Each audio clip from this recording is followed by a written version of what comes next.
नमस्कार।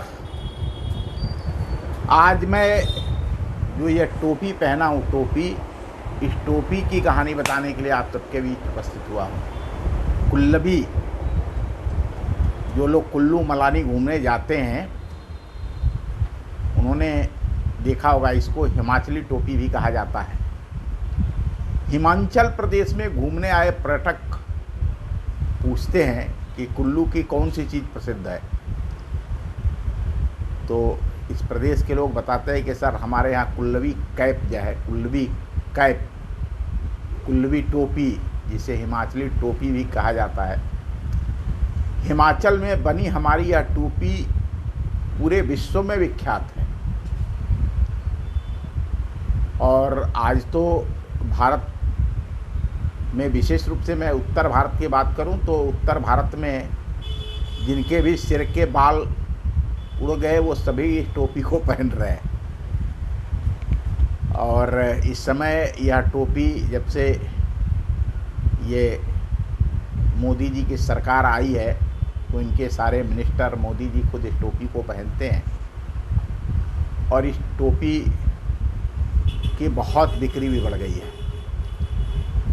हिमाचल में जो व्यक्ति कुल्लू जाता है, उस चाहे वह कोई भी हो, किसी भी देश के राष्ट्राध्यक्ष हों, राष्ट्रपति हों, प्रधानमंत्री हों, किसी प्रदेश के मुख्यमंत्री हों, किसी सामाजिक, सांस्कृतिक, साहित्यिक संस्था के कोई अतिथि हों, तो उनको सम्मान देने के लिए यह टोपी पहना करके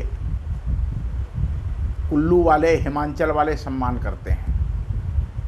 लेकिन ज़्यादातर लोगों को यह बात नहीं पता है कि कुल्लू और हिमाचल प्रदेश की पहचान बताने वाली इस टोपी के बनने की कहानी क्या है, और ये टोपी प्रचलन में कैसे आई, कौन सा व्यक्ति था जिसने इस टोपी को इस मुकाम तक पहुंचाया। मैं आज ये सारी बातें आप सभी को बताने के लिए उपस्थित हूँ। भारत की आज़ादी के पहले दीनानाथ भारद्वाज ढालपुर कुल्लू में नमदे बनाने का काम करता है। चद्दर,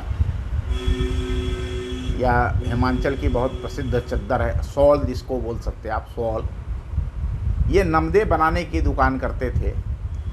यह दुकान उन्होंने 1942 में शुरू की थी और गर्मी के दिनों में ओढ़ा जाने वाला यह शॉल वो बनाते थे।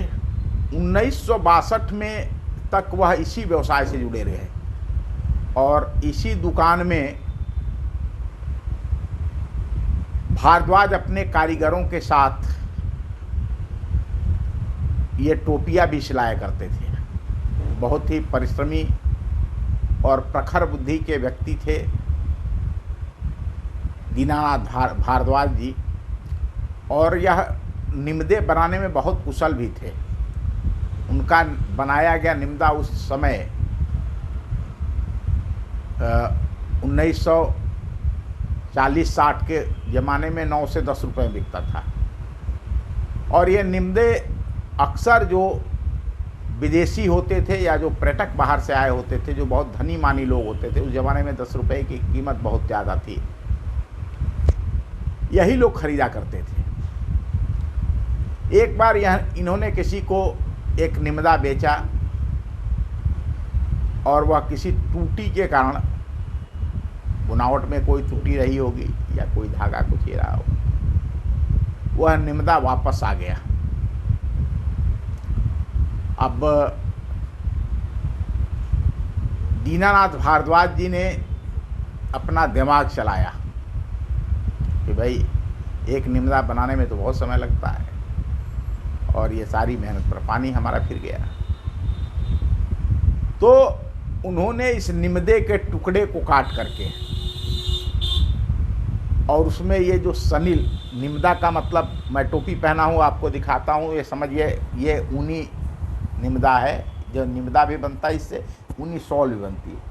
इसमें उन्होंने किया क्या, ये जो सनील ये देख रहे हैं, इसको सनील बोला जाता है। ये इन्होंने इस पर आधे दूर तक एक पट्टी लगा दिया और उसे टोपी बना दिया। आज जिन्हें हम कुल्लवी टोपी के नाम से, हिमाचल की टोपी के नाम से जानते हैं, ये उनकी द्वारा बनाई गई पहली टोपियाँ थी, जो एक खराब निमदे को काट करके और टोपी बनाई गई। ये टोपियाँ 2.5 से 3 रुपए में बिक गई और लोगों को बहुत अच्छा लगा। अब यही इस टोपी के अस्तित्व में आने की कहानी है। जो एक निमदा था, एक शॉल था, उसके टूटीपूर्ण बन जाने के बाद जो कारीगर थे, जो दुकानदार थे, उन्होंने उसको काट करके और उस पर ये एक डिजाइनदार सनील का कपड़ा जोड़ करके इसे टोपी बना दिया। अब ये जो कुल्लवी टोपी थी, ये कुल्लवी टोपी इतनी बिकने लगी कि धीरे धीरे उन्होंने निमदे के बनाने का, जो शॉल बनाते थे, उसका काम कम कर दिया और ये वह उसी बुनावट, उसी निमदे के कपड़े से इन्होंने टोपी बनाना शुरू कर दिया। हालांकि इनके देखा देखी अन्य लोगों ने भी बड़ा काम है और लोग भी इस तरह की टोपियाँ बनाने लगे और आज तो हज़ारों लोग हैं जो बनाते हैं, क्योंकि पूरे देश के अंदर हिमाचल की इस टोपी की डिमांड है। और समय के साथ इसमें काफ़ी चीज़ें बदली भी हैं और चाहिए भी, किसी भी चीज़ में हमेशा नवीनता लाने से उसके बाज़ार को बल मिलता है। अब इसके प्रसिद्ध होने की कहानी, दीनानाथ भारद्वाज जी ने एक बार जब प्रधानमंत्री जवाहरलाल नेहरू अपनी पुत्री श्रीमती इंदिरा गांधी के साथ कुल्लू गए हुए थे, कुल्लू से होते हुए मनाली जा रहे थे, तो रास्ते में ढालपुर में वहाँ के कांग्रेस के लोगों ने उनके स्वागत का कार्यक्रम रखा था।